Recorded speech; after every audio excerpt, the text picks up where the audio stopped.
Welcome to Juvo Hub, your helping hand in property management education. We are so thankful that you have joined us, and please remember to follow and like us on your favorite social media outlet, which you can find in our show notes. Now let's get started. Hello everyone, and welcome to the Juvo Hub podcast, your helping hand in property management. My name is Jonathan Saar, and we are welcoming back Janet Baildon from Radco Residential. Glad to have her again. We're looking forward to a very deep topic, which we'll get to in just a moment. So just a couple of housekeeping items. If you are not following us on social, please connect with us on Instagram at Juvo Hub. And also, this podcast is in video form. You can find us on YouTube. Just search for Juvo Hub, Juvohub. So today, we're going to take a little bit deeper dive into mental health and what challenges we face when dealing with employees that are facing that, and what are some practical things that a property management company should keep in mind as far as things that the company can do, and even more importantly, what leaders can do for their team members. So we welcome back Janet Baildon, Vice President of Talent Development at the Radco Companies. Janet, good to have you back. Thanks, Jonathan. I feel like we're getting to be great friends. Absolutely. Yeah. I appreciate so much your insights. Previous episodes, we've really dove into, just trying to get to know people. We've talked about recruiting. We've talked about engaging our team members and a lot of it. And you've mentioned an expression that you are a people person. So I would imagine that the topic of mental health is something that's dear to your heart. I know it is to me. It's hard to find someone who isn't dealing with some sort of mental health challenge personally, or they know someone that's close to them. And so it's a topic that hits home for us when we're trying to run a business. We're trying to manage our apartments. So I'm grateful to have your thoughts and input. I know our audience is going to really, really appreciate it.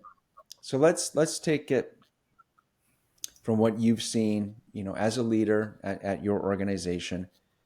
For most people, it's a very difficult subject to be able to acknowledge, one, that they are facing a mental health challenge of some sort, and they feel that there could be repercussions if they were to share that in some form or another. So what have you seen at Radco? What's Radco doing? What are you doing? What can you share with our audience today? Yeah, you're right, Jonathan. This is a really sensitive topic. And, I think here we are, we're in 2023. We're 3 years removed from, some of the hardest times that we've faced as a society during COVID.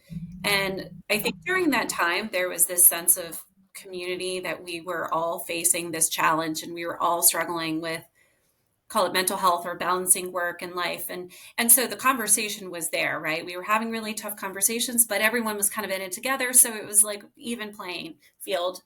And then now, we're resuming to normal life again. And what happens when, most of the world goes back to normal, but you have people who are still struggling with mental health. And it's something that they, struggle with personally and have for a really long time.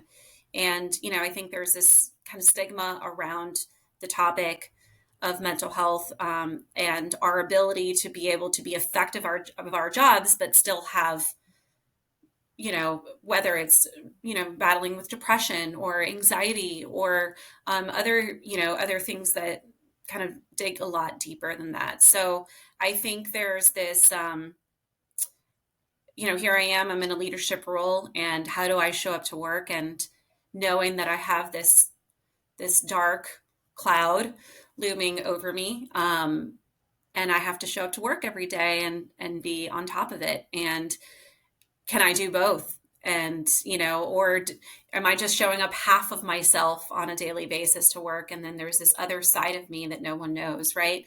And, if I'm being really vulnerable and honest, it's something that I've personally have struggled with in life. And, I go through cycles, right? Sometimes it's fine until it's not. And so how do you then show up to work and feel okay with doing that? And does that make you less impactful at work? And does that make you less, do people view you less as a leader because you have that? Or is there a stigma that she's going to blow up any day or something like that because you might be emotional? And I think at the end of the day, it really boils down to allowing space for that conversation, to show up to work as a whole self and not just as a half self. I'm not just Janet Baildon, VP of Talent Development. I'm Janet mom. I'm Janet wife. I'm Janet friend, and Janet person. And there's all these other sides to me, and people are really complex. And so to expect people to come up to work every day and just show up 100% and just wear that title isn't really realistic. So allowing space for that, I think we've built a really solid core team. The team meaning people around me, because we've kind of went through a lot of tough times in the last few years that it opened up the doors for difficult conversations. Mm-hmm. And so now, when those times come, I feel more comfortable getting onto my daily huddle with my team and saying, hey, guys, you might notice I'm not my bubbly self today, and I'm struggling with something personally. And so I just wanted you to know that. And just that alone allows space for it, right? Because now my team doesn't read my body language and think too far into it, or think, gosh, is she mad at me? Did I do something wrong? Was it something I said? Or, why is Janet acting weird? It's just, I spelled it out for you. I'm just having a tough time. It does two things. One, it leaves space for this mutual understanding that I might be struggling, or something's going on in my personal life. But then two, it also tells my team that that's okay. And now if they're struggling, they can come to me. We've, as a team, have been, meaning me and my direct reports, we've been through some really tough times. There's been a lot of loss and family members, Mm-hmm. or dealing with legal issues or personal issues. And, the fact that we can talk through that and just accept that there's this situation or this circumstance that someone's facing, it really opens up the doors for vulnerability and just to be, your real self. And there's something kind of relieving about that. This is going to kind of date this recording a little bit, but this has been a really tough week. We had the shootings in Nashville, in the school in Nashville. And Mm-hmm. as a mom of two kids, that was really hard for me to go to work the next day, to drop my kids off at school and drive into the office. And my COO walks into the door, and, I'm usually really bubbly and smiley. And I'm crying, and like, how embarrassing, I'm crying in the office as a grown woman. I'm in the office, I'm crying, and my CEO walks in the door, and but he and I have this good relationship where I felt comfortable enough sharing with him what I was feeling and facing. And gosh, just the ability to be able to say that and just break the ice and just say it out loud helped a little bit. Obviously I regrouped. I was able to get my job and my work done that day, but I know that if I wasn't able to and I had to go home, that he would be okay with that too.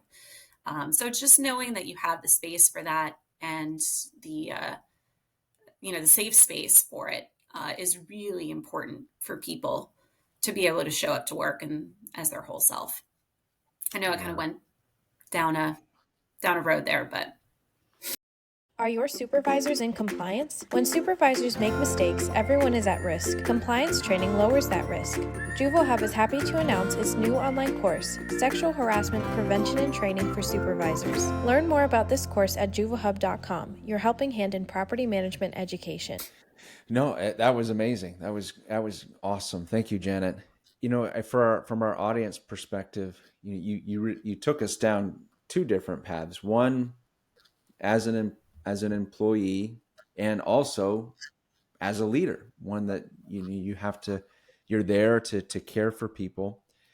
And just as a reminder too for our audience, like this isn't medical advice in any way. Janet and I have no background in as medical professionals, but it's a topic that it it doesn't get talked about enough. Um, Thankfully, we have awareness days and awareness months, and we're going to talk about that in a minute too with you, Janet. Just programs internally. But you said quite a few things that were, uh, good reminders for me and for the audience on what we face. We've got people that we work with that, medically speaking, they are dealing with, like they have a diagnosis of some sort. And then there's also the environmental things that happen, just news and personal things, family, financial, that are in our head, and it's hard to concentrate, or it's hard to focus, or it's hard to cope. And I love what you mentioned about how you take those days as a leader and say to your team, it's not a good day. Just kind of dealing with something right now. How important that is, and I'm sure it helps the team spirit, the bond that you have with them, because you feel comfortable enough to do that, and therefore it should help them feel comfortable when they're also dealing with their own times when they're not doing well. And it's not something that you can just I guess apply a policy to, so to speak. Like it sounds like from your personal experience that there's got to be a lot of approachability, there's got to be a lot of empathy, and probably a whole bunch of other qualities. Would you agree with that statement?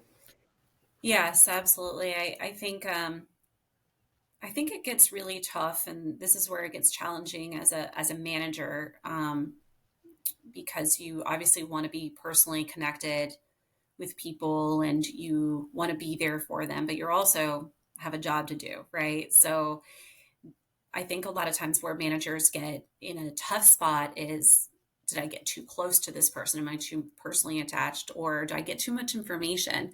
And now what do I do if this person is dealing with this, you know, something personally, and but I also have to meet goals, and I've got pressure from ownership groups, and that person's not meeting expectations. Now what do, right? You want to be empathetic, you want to be there and compassionate, but you also have a job to do. And there's this fine line of being, human and then just being, good as and effective as a manager. And That's something that I think for a lot of people, being in human resources, we see that a lot where I'm always trying to get two sides of the story, and I might be hearing from the manager that someone is not performing well in their job, and my first question is, okay, is that unusual for them? Because Mm-hmm. if the answer is yes, then have we asked if that person may be going through something personally and may not be sharing it? And so, seeing there's these patterns, or maybe this unusual pattern of behavior, to be able to approach the team member and connect with them. And sometimes there's just, they need some time off. They just need some time, and that's okay. So let's give them that space. And also them know that it's okay to do that, because I much rather someone take the time that they need and then come and regroup and come back to work than them to try to, struggle and go through that while they're, only halfway here at work every day. So I think there's this really tough balance there.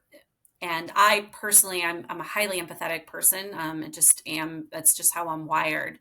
Mm-hmm. So it's hard to shut that off, when I'm connecting with someone, because I feel for them. Right.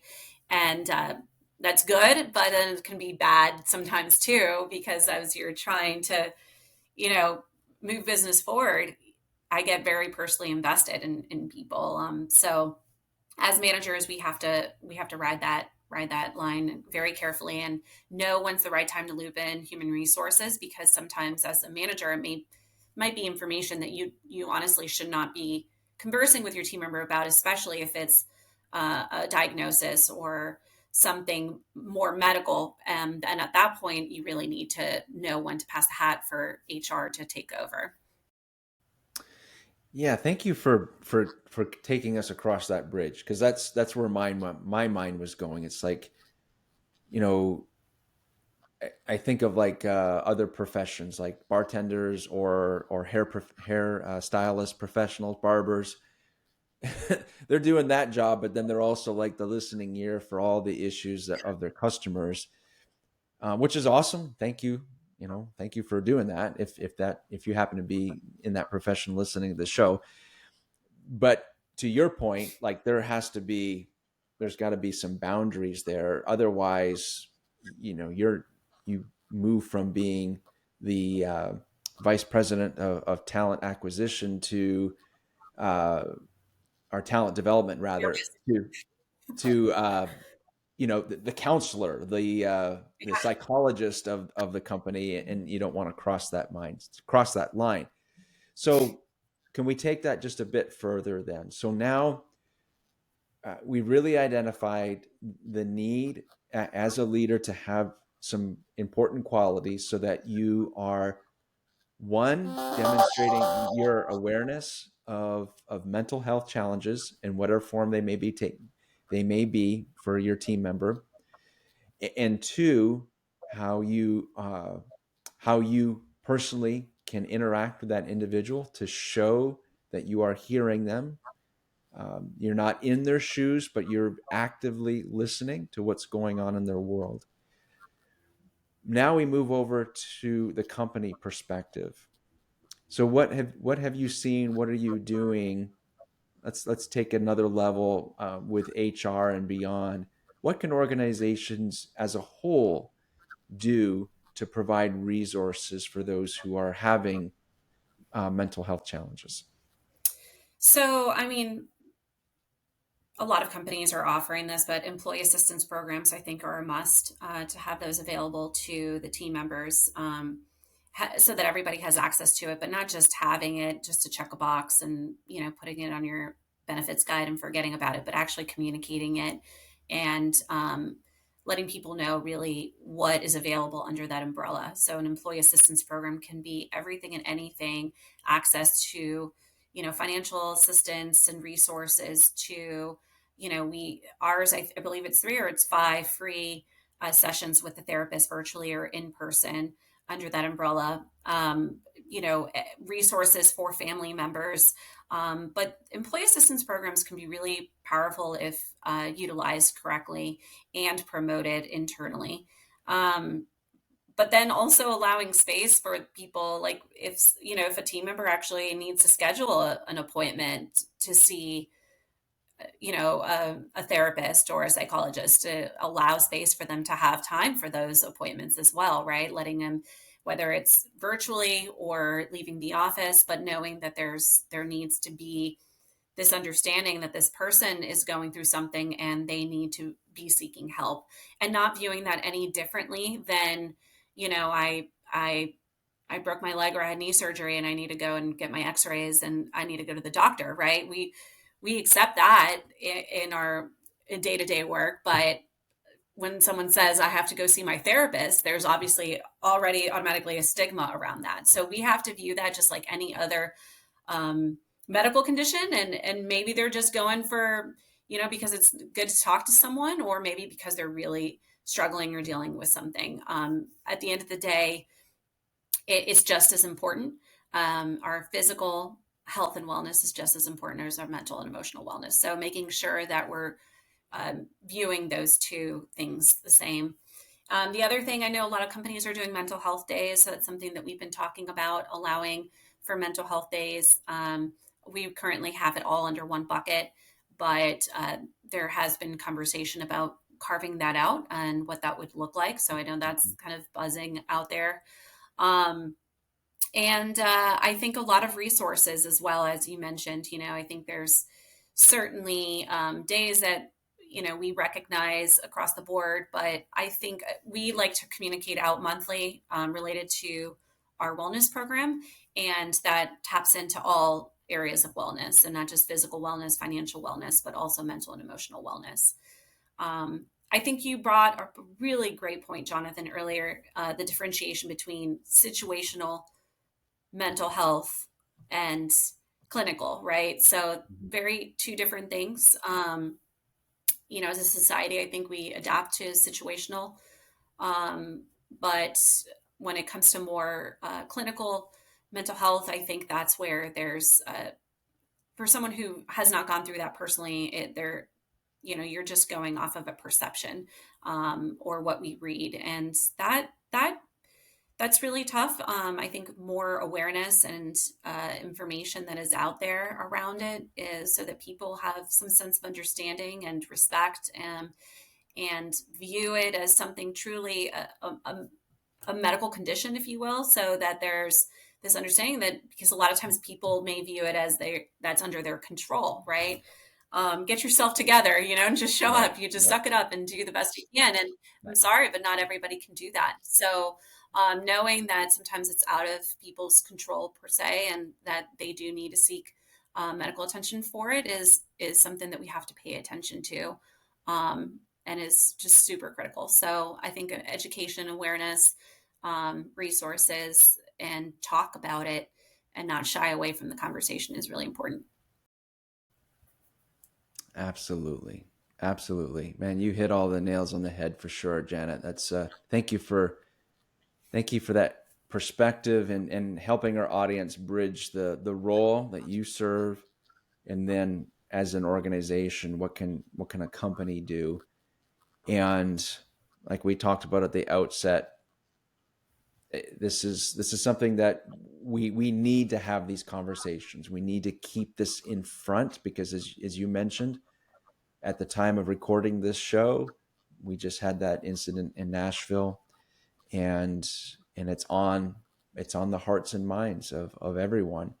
And it's tough to swallow those incidents. And so we have to keep going, keep talking about it, be aware of it, be empathetic, and be there to support each other. So thank you for bringing your perspective to the table. And I know our audience is super grateful for everything that you've shared with us today. So how can people stay in touch with you? Sure. And Jonathan, first of all, thank you for being open to this topic. I really appreciate it. To reach out to us, you can obviously go to our website, radicoresidential.com, or reached out to me directly. It's my first initial last name at radico.us. So Baildon at radico.us. Perfect. Thanks for sharing that. Appreciate having you on the show. We're looking forward to having you on again in the future. So every time you're on, man, you bring stuff to the table that we need to hear. So I know our audience is very grateful, as we've really taken another dive into mental health and how we can be there to support each other. So thank you everyone for tuning in to today's show. If you find it of value, please share it with your network. We appreciate your support. We thank you for taking the time to give us a review on your favorite podcast channel. If you have any feedback, please reach out to me. You can find me on LinkedIn, Jonathan Saar. Reach out to us anytime. If you have any other topics that you would like to see on the show, please reach out to me. Until next time, thanks again, Janet. Class dismissed. In conjunction with this podcast, we wanted to provide you with these additional resources. They are going to be available for you in the show notes and also on juvohub.com. Just look for the blog version and summary of this episode. Thank you for doing your part to create awareness for mental health challenges. It's a sobering topic. This is also our 100th episode of the Juvo Hub podcast. So thank you for being an amazing community. We're very grateful to all of you who support this show, and we look forward to continuing to bring you fantastic guests who are here to help us and to help our industry. Take care.